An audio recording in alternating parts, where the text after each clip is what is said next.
This is part 2 of the video notes for Objective 5A, Arithmetic Sequences and Series. And so this part of the video notes starts with the question, what's the difference between a sequence and a series? Well, in the last notes, we saw that a sequence was 1, 2, 3, 4, ... A series is, instead of a list of numbers, a sum of numbers. So an arithmetic series is the sum of an arithmetic sequence. And that's what a series is. So just like arithmetic sequences have a linear function, arithmetic series have their own function as well. And that function for the sum of an arithmetic series is Sn equals the number of terms divided by 2 times the first term plus the last term. And we're going to be using this formula to solve the next couple of examples. So example 4 in the notes says we're going to find the first 10 terms of An equals 7 minus 2n. So 10 terms tells us that n is equal to 10. How can we use this equation to find the first term? The first term is when n is equal to 1, so we'll take this 1 and we'll plug it into the formula. A1 equals 7 minus 2 times 1, or A1 is equal to 5. Now, how do we find An? Because if you read it, it says the nth term. Since we're trying to find the sum of the first 10 terms, the nth term is also the 10th term. And we say A10 is equal to 7 minus 2 times 10, or 7 minus 20, which is negative 13. Just like before, please use your calculator to simplify this so that you're not making any arithmetic errors. What we get is that the sum is equal to negative 40. Another way to do this is just like with arithmetic sequences, you can expand every term. So we know the first term is 5, and we know the slope is subtracting 2. We can say the first term is 5, then 3, then 1, negative 3, negative 5, negative 7, negative 9, negative 11, and negative 13. And we can add all of these numbers up together, which should give the result of negative 40. Example 5, probably the same amount of information, but less words. Example 5 wants us to find 2 plus 5 plus 8 plus ... 38. Let's take a look at our formula and see how much of this information applies. Sn is equal to n over 2, A1. Do we know the number of terms? Nope. We would have to expand the whole sequence out to figure out how many terms there are. Do we know the first term? Yes. We know that the first term is 2. Yes, we know that the nth term is 38. Nth term being the last term. So the only piece of information that we're missing is how many terms there are from 2 to 38 based on this pattern. So in this kind of example, or in any arithmetic series, when you're missing information, you go back to the other formula. An is equal to A1 plus D n minus 1. I know the last term is 38. I know the first term is 2, and I know that it's adding 3 every time. What I'm solving for is n minus 1. So I'm going to subtract 2 to both sides. It gives me 36. 3 times n minus 1. I'm going to divide by 3. And then I'm going to add 1. So I find out that 38 is the 13th term, and I'm finding the sum of 13 terms. Keep in mind when you're solving this problem, you're more than welcome to distribute and combine like terms. You should reach the same solution that I did. Use your calculator to find the sum, which is 260. The next portion of the notes is an explanation of something called sigma notation. Sigma is a Greek letter for S, and it represents sums in mathematics. We have an initial term, an ending term, and an explicit formula when we're finding summation notation. So your example is example 6, and we're going to go through the process of finding this sum both by hand and then with our calculator. So here's our starting term. The first term of the series is the 4th term.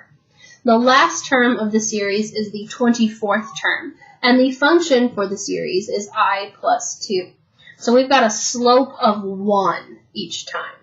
Now, as we go through this, the first thing we have to decide is this equation arithmetic, geometric, or neither?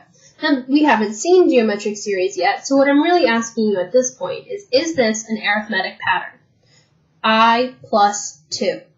If you're not sure, you can always plug in 1, plug in 2, plug in 3, plug in 4, and see what the pattern entails. But at this point, we've studied pretty thoroughly all the different types of functions that we run into in algebra. And since this I has an exponent of 1, this is a linear function, which makes this an arithmetic sequence. If you know that it's an arithmetic sequence, you're welcome to use the sum formula for arithmetic sequences. In this formula, you're going to need to find the number of terms. So how many numbers are there from 24 to 4, or 4 to 24? That answer is the ending number minus the beginning number plus 1, because the 4 is included in the sequence. This is 21 numbers. The first term is not always the first term. In this summation notation, the 4th term is the first term. So we're going to plug in 4. 4 plus 2 is 6. The nth term is the ending term, which in this problem is the 24th term. And 24 plus 2 is 26. Use a calculator to find the sum of this series. I'm getting a sum of 332. Example 7 is also using summation notation, but the results are a little bit different.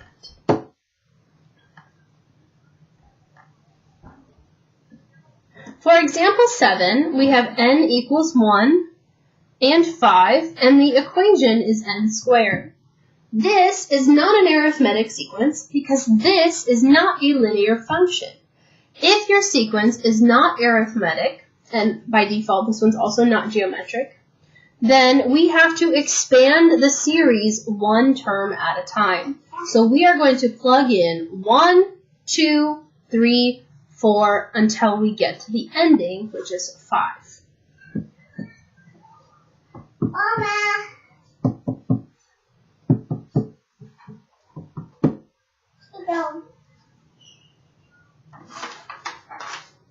1 squared is 1, 2 squared is 4, 3 squared is 9, 4 squared is 16, and 5 squared is 25.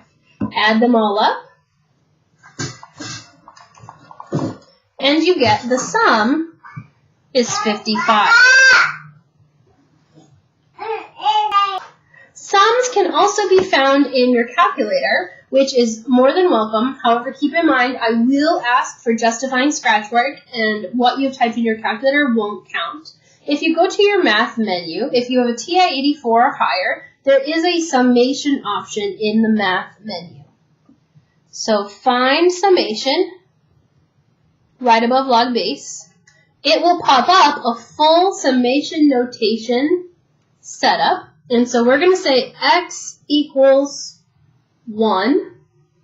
Our ending was 5. And our equation was x squared. And we get the same result. This actually works for any type of sequence. So feel free to check your answers or use this to get the solution, but then be prepared to solve by hand to justify that solution. The last example in the video notes is writing your own sigma notation problem. So for this example, we're going to have to work backwards and figure out what goes in each blank. Now, this is your starting term, your ending term, and your equation of the sequence. So let's create an equation for 34 plus 36 plus 38 plus 40 plus 42. Since this is an arithmetic sequence, it's usually safest to call this the first term. In that case, I'm going to say n equals 1. There are 1, 2, 3, 4, 5 terms that need to be added together. And then I just need to use my arithmetic formula to come up with an explicit equation.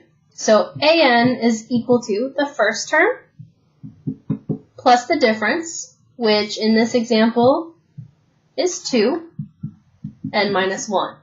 Since I'm trying to write an equation, I'm not going to plug in anything for an, and I'm not going to plug in anything for n. I'm just going to simplify my equation. 34 plus 2n minus 2, which leaves me with 2n plus 32. And so this is how I write